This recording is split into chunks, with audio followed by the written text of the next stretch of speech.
আসসালামু আলাইকুম। ওয়ালাইকুম আসসালাম ওয়া রাহমাতুল্লাহি ওয়া বারাকাতুহু। সাহাবাগণের যুগে যখন আর অনারবদের দেশে ইসলামের প্রচার হয়েছিল, তখন যে এলাকা জুমার খুতবা কি আরবি নাকি সে এলাকা বা দেশের ভাষায় প্রদান করা হতো।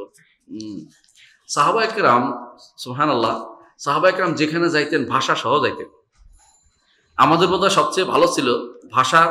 একথা শুনলে তো আমাকে নিয়ে এখন টানাটানি হতো, ভাষা আন্দোলনের বিরুদ্ধে কথা বলতেছো তুমি। তো আমরা এটা বলতেছি না, যদি কোনো আমাদের আরবি ভাষা নিয়ে ঢুকতো আরবরা, তাহলে ভালোই ছিল মনে হয়। অন্তত আর এই ঝগড়াটা থেকে আমরা বেঁচে যেতাম। সেটা ছিল, যেহেতু আপনি জানেন এই সাহাবা একরাম যেই দেশে ঢুকেছে ওই ভাষাটাকে আরবি করে ফেলছে। কেন? সিরিয়ার ভাষা আরবি ছিল না। সাহাবা একরাম ঢুকার পরে কি হয়েছে? আরবি ভাষা। মিশরের ভাষা আরবি ছিল না, সাহাবা একরাম ঢুকে এটা কি বললেন? আরবি হয়ে যায়। ইরাকের ভাষা আরবি ছিল না, সাহাবা একরাম ঢুকি বলেন আরবি ভাষা। এই ফারগানা হইতে শুরু করে মাওয়ারা নাহার পর্যন্ত, এমনকি আফগানিস্তান পর্যন্ত, হিরাত, এই যে মোল্লা আলী কারি, সবাই আরবি ভাষাভাষী ছিল। মানে কি, ওদের ভাষা সহ ঢুকতো। আর তখনকার দিনে ইংরেজি শিক্ষার প্রতি মানুষের প্রতি আগ্রহ ছিল না। ইংরেজি ছিল নাকি? ছিলই না। অন্য কোনো ভাষার কোনো গুরুত্বই ছিল না। কারণ নিয়ম হচ্ছে, যারা জয় হয়ে আসে না, এদের ভাষা সবাই গ্রহণ করতে চায়।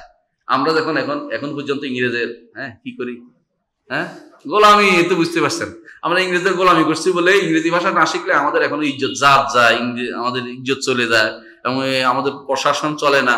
ইংরেজিতে দুই চার কথা বলতে পারলে সব পণ্ডিত মনে হয়। পণ্ডিত পানাডিক, বহু বছর পানাডিক, তো এরা পণ্ডিতরা। এই জন্য তখনকার দিনে আরবি ভাষা যে ব্যক্তি নিয়ে, যারা নিয়ে যে জায়গাটা ঢুকছে, মানুষ ওই সমস্ত ভাষা আগেগুলো ছেড়ে দিয়ে কি করছে, সব অটোমেটিক আরবি হয়ে গেছে। আগে সব বাধ্য পাচ্ছে। এই জন্য পুরান ভাষা খবরও পাওয়া যেত না, ওই সমস্ত এলাকা খবর ছিলই না।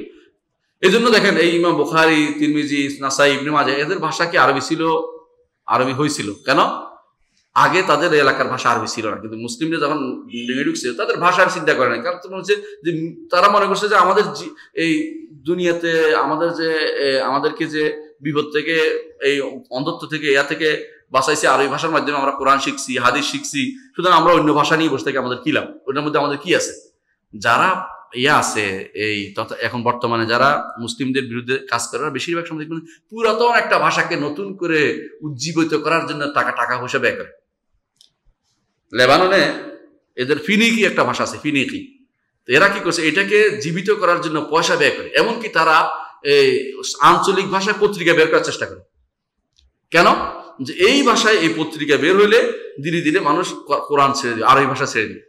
তো আরবি ভাষা যে আরবরা যেখানে গেছে, সাহাবা একরাম যেখানে গেছে, সেখানে ভাষা নিয়েই গেছে। অন্য ভাষার বিরোধিতা করা লাগেনি। অন্য ভাষার লোকেরা ধীরে ধীরে এমনিতে ওইটা ছেড়ে দিয়ে কোরআন হাদিসের ভাষায় চলে গেছে, এবং তারা অনবরত শিখার চেষ্টা করতো। তাদেরকে আর এটার জন্য বুঝাইতে হতো না যে আমরা আরবি অন্য ভাষায় বলতেছি, এরকম না। তারপরেও কোনো কোনো বর্ণায় দেখা যায় যে যখন আসছিল, পারস্যতে যখন আসছিল, সালমান ফার্সি বা অন্যরা, তারা নিজস্ব এলাকায় কথাবার্তা বলতেন। খুতবা দিচ্ছেন কিনা কোনো প্রমাণ নাই আমার কাছে, নাই, আমি বলতে পারবো না।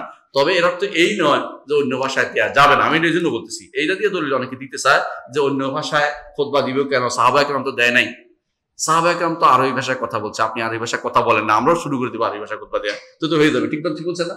সাহাবা একরাম কিন্তু অন্য ভাষায় কথা বলেন না। এবং ওমর রাদিয়াল্লাহু আনহু নিষেধ করতেন, কেউ যেন রাতানাতিল আজম, তুমি কেন করতেছো কেন, কিরকির করতেছো কেন, গিরগির করতেছো কেন, অর্থাৎ ওমর রাদিয়াল্লাহু নিষেধ করতেন। আর তোমরা এই সাহাবীরা, তোমরা আরবি ভাষা ছেড়ে দিবে না। অন্য ভাষার সাথে নিষেধ করতেন না, কিন্তু আরবি ভাষা ছেড়ে অন্যগুলি বন্ধ করতে পারবে না, এটা হলো তার কথা। এই জন্য উনি কাউকে পিটাইতেন না, কেউ যদি কোনো আরবি ভাষা ছেড়ে দিত। তো আমরা যদি কোনো সবাইকে রাজি করাতে পারতাম যে ঠিক আছে, এখন থেকে আমরা সমস্ত সচিবরা আরবি বলবে, পুলিশরা সব আরবি বলবে, তারপরে প্রফেসররা সব আরবি বলবে, এই দেশের শিক্ষিত সমাজ সব আরবি বলবে, আমরা জীবনও বাংলা বলবো না, সব আরবিতে বলবো। ঠিক আছে, আমরা এগুলো শুরু করে দেবো, আমরা আরবিতে বলা শুরু করে দেবো। যে সাহাবা কেরামের কথা যেহেতু বলছেন সেটাই। এমনকি তারা ওই খাবার দাবার দেওয়ার ঘরে আরবিতে বলছেন, তারা অন্য ভাষায় বলেন নাই। আপনি এখন থেকে খাবার দাবার ঘরে আরবিতে বলা শুরু করে দেন, আমরা ইনশাল্লাহ আরবিতে খুতবা দেওয়া শুরু করে দেবো ইনশাআল্লাহ, কোনো সমস্যা নেই। মোট কথা এটাই যে আসলে এটা একটা বেহুদাতর করা। এটা বেহুদাতর করা কেন? আপনি তাদের ইমামদের দিকে তাকান। ইমাম আবু হানিফা রাহমাতুল্লাহ সবচেয়ে বেশি ছাড় দিয়েছে তাদের। যদি ফিকহ কিতাবে দেখেন, আবু হানিফা রাহমাতুল্লাহ বলছেন খুতবা ওই মাদরুদের, যাদেরকে খুতবা জানাচ্ছে, ওদের ভাষায় হবে। এমনকি তিনি কেরাত বিল ফারসিও জায়েজ করছে, ফারসি ভাষায় কেরাত করার তিনি জায়েজ করে বলছে। অথচ কেরাত কি ফারসি ভাষা জায়েজ নাকি? তো উনি বলছে কেন? মানুষ তো বুঝে না, মানুষ বুঝে না বলে এটা বলছে। কিন্তু যারা বুঝবে তাদের জন্য এটা বলে নাই। কিন্তু তখনকার দিনে তিনি যে ফার্সি ভাষা কোনো বই লিখছে, আবু হানিফা, মালিক, শাফি, আহমদ ইবনে হাম্বল।